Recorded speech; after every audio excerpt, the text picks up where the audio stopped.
Hello everybody, it's Alex. We're back again, chatting about Braid Anniversary Edition after my recent playthrough of it. Last time we spoke a bit about the changes between the versions of Braid, so and largely around the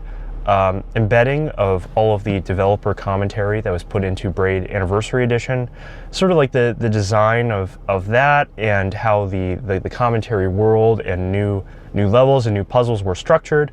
Check out that previous video if you haven't done so already. Today we're going to be chatting a little bit more about both the base game of Braid, my thoughts on it after a this is my I think second playthrough of the game, basically, with a 10-year or so gap in between. I played the original version of Braid way back in like 2016 or something. In high school for me, I remember playing through it, going through it basically like in one setting. It's a relatively short game. And having fun with it, but it didn't quite hit me, until like much later, after going through The Witness and experiencing a lot more like of like Jonathan Blow as a designer and a personality, that I became super interested in going back and revisiting it. Especially, that kind of coincided with the release of Braid Anniversary Edition. So for me, like, great, cool release, full of like really interesting stuff. And we'll dive into it of like what were like the little nuggets in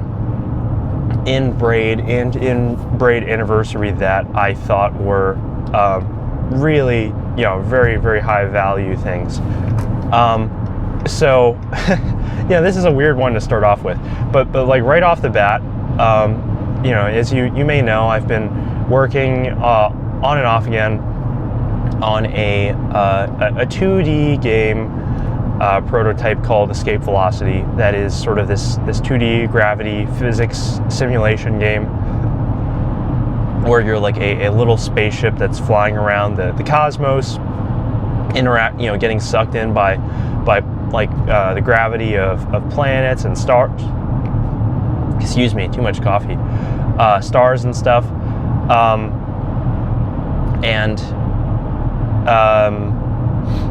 You have like this finite amount of fuel at your disposal, and so you have to use the gravity to with boosting as little as possible to have that kind of propel you forward. That there's some sort of like really interesting like novel stuff in there, and so very directly for me, I got some really interesting stuff out of the Braid commentary, because this is all spoilers and this is pretty late in the game. In the like second to last world of Braid, the main mechanic is you have this engagement ring that you're able to drop kind of on command, and when you do, it is this like portable gravity time-space distortion well, where anything very super close to it, time slows down by some huge factor, and it like you have like waves emanating out from that, where time across the level is kind of being affected by this huge this field here, and that is like, oh wow, there you go, and here were the design notes on how this 2D gravity well was implemented. Here are the interesting like constraints and problems of doing this, especially when adding like the factoring in like the time dilation effect of gravity to it. And I was like, oh my god, like I had to start taking notes. So that's a good one of when like you see something like that, and like I think John popped up on screen like his formula he had come up with for like what is the how the gravity well works, and some of the secret sauce and like in the way it's tuned to prevent like weird things from happening, like you getting just stuck if you jump too close to the thing's center, and like how like time effect or like sound effects work layered on top of that, and like the constraints for how those have to operate in this like slow down speed up field, and as well as the implementation code. I was like, okay, all right, I'm gonna take some pictures. That's going in my journal. that's getting saved for later. So for me, very happy that I stumbled upon that one. That was a good find. And like something interesting, and this made me go out and like I was like, okay, I think I need to go read some more literature on how how some of this gravity stuff works. Is like apparent, like I had been implementing gravity in my game at using the like the 3D gravity equation that you have in the real world. So in case you're not aware, it's like capital G, which is like the gravity constant times m1 m2 over r squared, where the m's are the masses of the objects, r squared is the distance squared of the objects, right? And this is some like this I think is derived from the fact that gravity is like from a single mass particle, whatever that is. Sorry that I thought if you thought we were talking braid and now we're going into physics here, my bad. It's emanating at all in all directions from that mass particle in 3D space, which you can kind of model as like a sphere, right? Of like a sphere where every point on the sphere at radius r is has some equal gravitational pull, right? So anywhere, if you are a certain amount of distance from a mass, no matter where you are on that sphere in 3D space, that you're experiencing the same amount of gravitational force. Okay, all right, we explained that, so you have this very rapid drop off in 3D. As your distance increases, it's in the equation, your force is decreasing, but at a rate of like a r squared, right? A quad. This is quadratic, whereas your the masses are linear. So this is the fastest acting variable to play with in the equation here, right? And so I remember, back in the day of like trying to tune that simulation, it did seem like it was incredibly hard to get that to like kind of feel quite right in converting that to 2D space. Of like I tried playing around with like the masses of everything, of like the gravitational constant in my simulation, the sizes of all this stuff, and like I could never quite get it to feel, like, and there were some additional constraints layered on that of like, I want to be able to see like an entire planet plus my spaceship kind of in one screen. Of I don't want the relative sizes of these objects to be so vastly different that it's like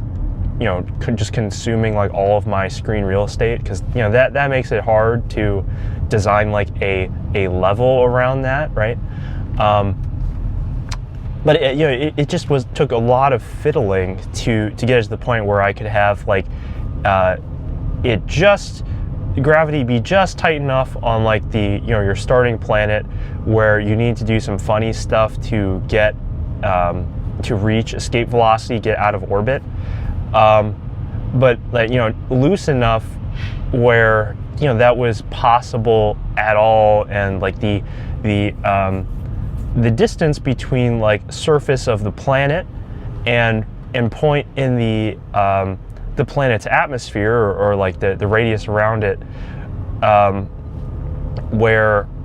you have this like a force differential that makes it possible to escape. That was incredibly hard to find and fine tune, and for one planet, let alone like however many other types of objects I would want to have represented in the game. And then I watched this video, and John was like, yeah, in 2D, that's just not how gravity works. Gravity is just a 1/r, because in 2D space, the way that it would work is you do not have a sphere where all the gravity is equal at all these points. It's a circle because it's 2D, obviously, and so the factor becomes 1/r instead of 1/r squared. I was like, oh, oh no, what have I? Been doing that wrong this whole time, and so I've gone and picked up a textbook since then to go do some reviewing, because I feel like that needs to be thought of a little bit more. But anyway, this is a little hopefully charming anecdote of like practically like here is some super useful knowledge that applied directly to the thing that I was trying to do in game design that I got out of that, and there you go. That was really cool, and I thought that all of the developer and commentary in Braid was like full of that, of things like, here is the micro of exactly why this puzzle is designed the way it is, and like you're thinking it's like, okay, this is just like some stupid puzzle where I have to jump on 6 guys, and like the order of like the last 2 matters because I need to bounce on this one's head, right? But like here are all the additional layers, and this is like the second level in the game or something. But here are all the additional layers on top of that of like, okay, here is exactly why all of the enemies are laid out the way they are. Of like, we wanted to have exactly 1 enemy per walkable plane in the level, right? So there's some like beauty symmetry to that. Like, we decided to add like the HUD for that in these 2 ways to make it extra clear of what you're doing, because this is kind of a unique mechanic for the game doesn't show up too often. Here are the exact reasons for like the distances between all these platforms, the positions of them, the intended sequence of killing the monsters and everything, to like guide you to that most optimal, like beautiful solution for the puzzle. And you're like, oh my god, like that is that is like what, that's like, one of those listening to like the master at work type thing of like you can tell like that, they're for something that's just like you just walk in and you think it's like just, this is like the simplest puzzle in the game, of like, no, like these are all the things that you have to do to make it work, and keep it functioning within the quality benchmark of the rest of the game. And like, not only that, but it like, it has all these additional constraints of we want to be able to reuse this puzzle, and like with an additional twist on it for like a later world, and here are the considerations of that. And like, oh my god, that was like that was fantastic. Seeing all of that at play was incredible. and going in and listening to that thought process, like that, like I can see, like, I think if you were to teach like a course on game design, like that would be the most valuable resource of like just going through these levels and seeing what the backstory of them was, and like, even like, here are things that we threw out from like earlier versions of the game. Like this is like loading you into like alternative design of the level, explaining like what the problem was, like why it didn't work, and it's like a really interesting portal into like what are the insights, what is like the design that matters, and what gets you to a game that works on that super high benchmark that Braid does. Yeah, I don't know if there's like any more I can really gush over, but like this playthrough of Braid, I really did appreciate a lot of these things a lot more, of like, and running into all these like little like moments that are supposed to trip you up, and you're like, oh man, I get it, and like going through, seeing all this stuff, seeing like all these like interesting ideas, like and all these like interesting ideas about like physics and like the way that time works, and how like deceptively simple the game seems to be, and like even like how simple like the base layer of it is, but it has all this additional stuff put on top of it. Like that is that really is like a high benchmark for a game that most don't even get close to achieving, I don't think. And I think it is that, like, if you go to any profession, anything really, like the vast majority of the people are not paying as close attention to like all the details of the craft, like that get you to this super high quality version of the thing, and like it's no secret that like the vast majority of things out in the world, of things that people make, are mediocre or bad even, because like a lot of a lot of people, and this is just like the reality of our physical world with the constraints that exist in it, is you have to pick your battles, right? You have to pick what are the priorities, and number one priority of most products is to ship, is to ship and get it out the door and start making money, because like that's how you are able to continue making product, and especially as you get bigger and bigger, right, you have this huge constraint of like your operating expenses are incredibly vast. Just if you have like a lot of employees, if you have a bunch of real estate and services that you're paying for, right, on a regular basis, and so like you simply and let alone like you have some sort of like fiducial responsibility to like your shareholders, board, all of these different masters to a thing, and these are all things that are not incentives that are not aligned with product quality, unless like you really establish that as like the focal point of the business, and even then, like as someone who has worked around that realm of product quality, let me tell you, it's like it's alarming, like how little like attention to detail and craft there is in companies who purport to be highly aligned with that. But if you look at Braid, this is like a totally unique situation, and like that is, I think that is what you can do as a as a really small scale indie, is pay attention to a lot of that stuff, and then you end up with a very unique set of skills that you can bring to like the next bigger and bigger project, right? And like that is that's a place that I would love to be to be in, to live in, because it sounds like that is like where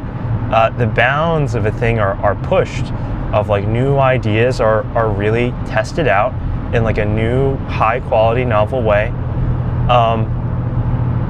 and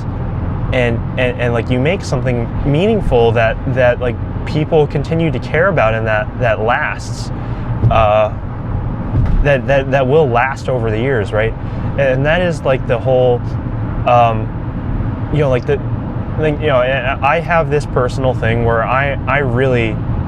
for the most part, I pay zero attention to whatever is like the current thing. I think we've discussed this on the show before, but I'm a guy who really likes going through a medium and going back through like the foundational works of it, of seeing that kind of like layer upon itself, seeing that history, going back through and using that as like a way to filter out all of like the noise, all of like the lower quality like games or movies or shows, whatever it is, that ultimately like were made, maybe have been popular at the time, but have been forgotten now, because that ultimately they just didn't have enough there, and it's a really I think that's a great way that's a great way to like be able to develop this like high level of taste for like these are like the things that are super fantastic, and spending your time on only the things that are really great. I think it's really cool. It can definitely put blinders on you for like, this is not like what most people are doing. This is not what most people experience, and they are really consumed with going from mediocre new release to mediocre new release, because that is just like what is popular at the time, and like kind of like that is the filter they're using to find the next thing to take part in, and then looking for some belonging, whatever it is. And if you look at like there were a million games released from 2006 to 2026, right? What, maybe not a million. There were like at least like hundreds of thousands of games, and most of those are not withstanding the test of time. And of those that did, like a lot of them spent a lot more money on their product than John Blow did on Braid, and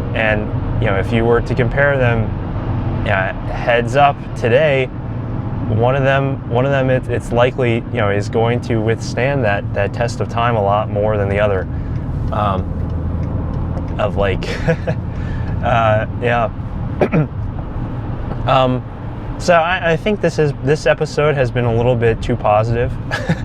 so far. We've got another maybe 10 minutes before I'm at work, so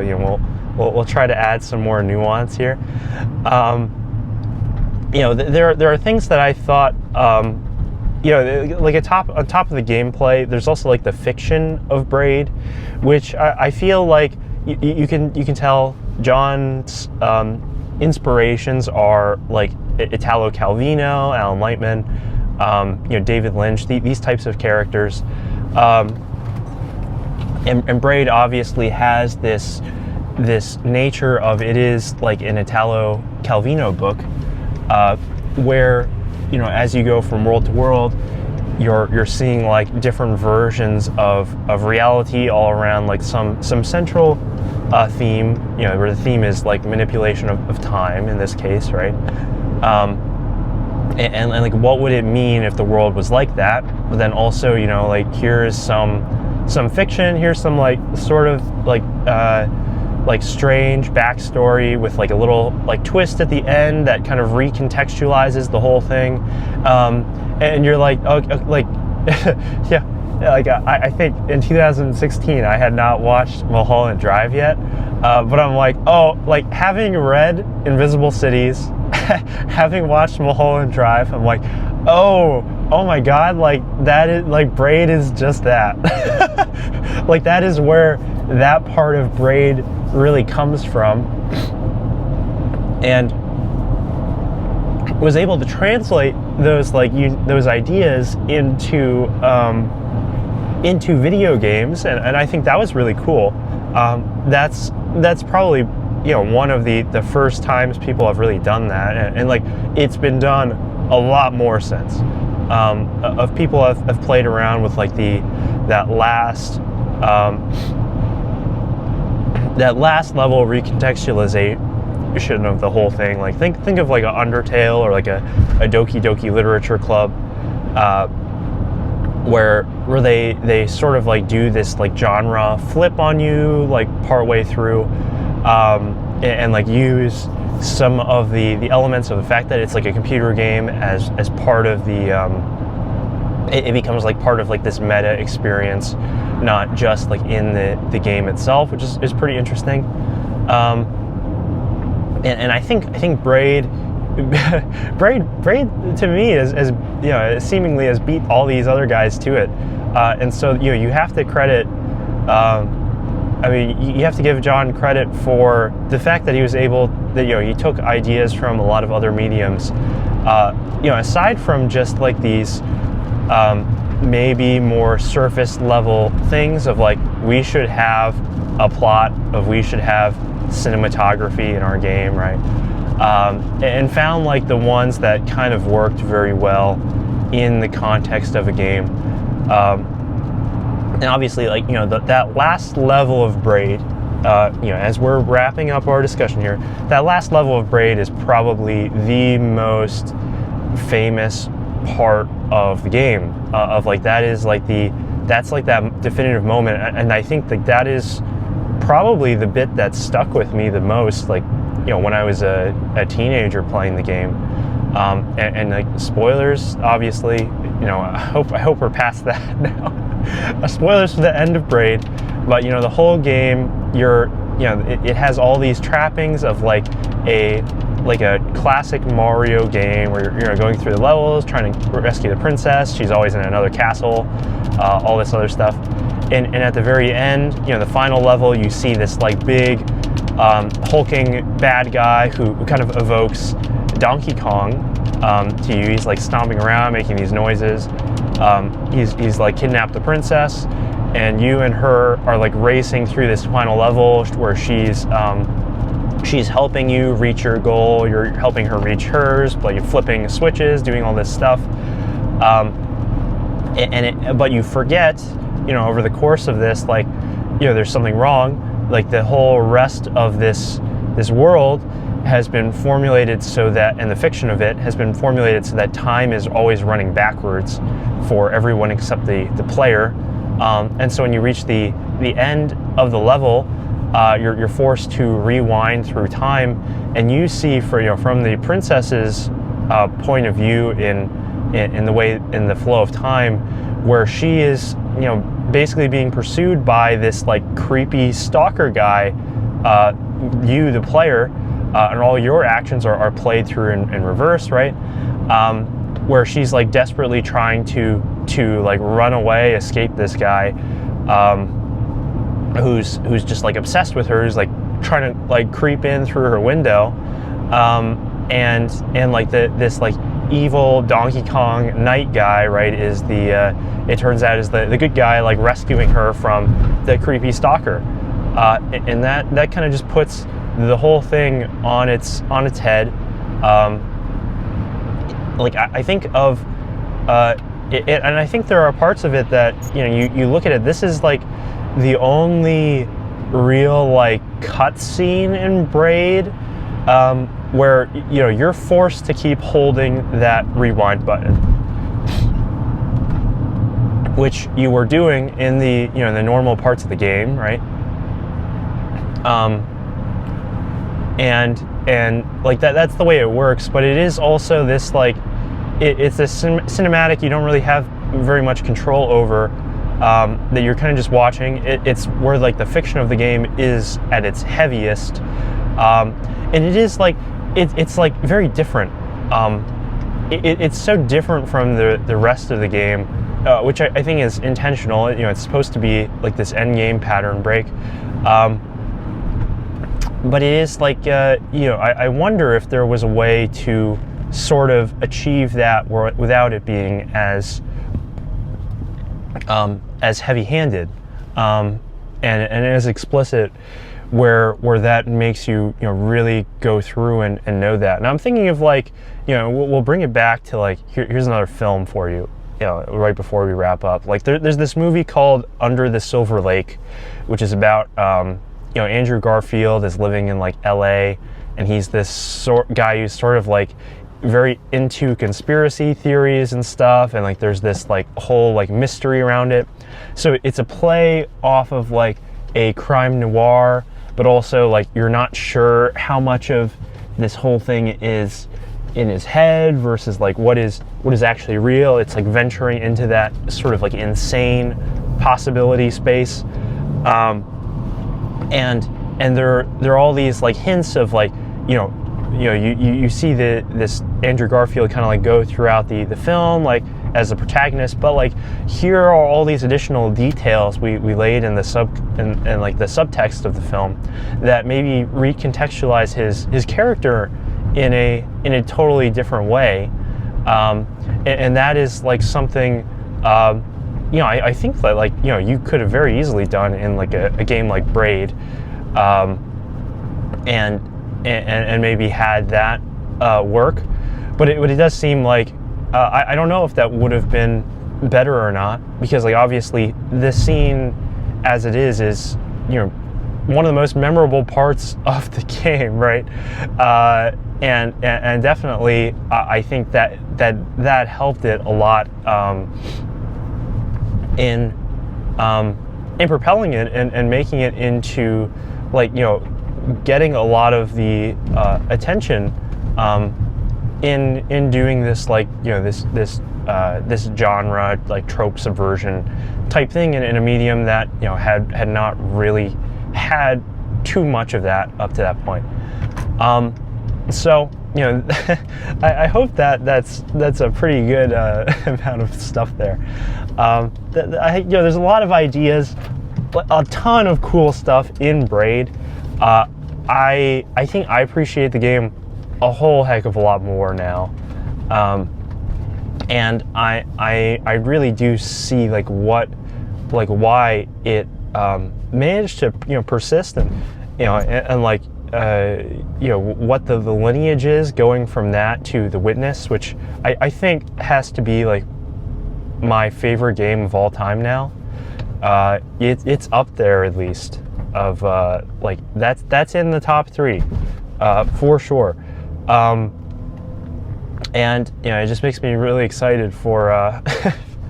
for Order of the Sinking Star whenever that comes out this year, hopefully. So thank you all very much for listening. If you have any thoughts on Braid Anniversary, or Under the Silver Lake, I guess,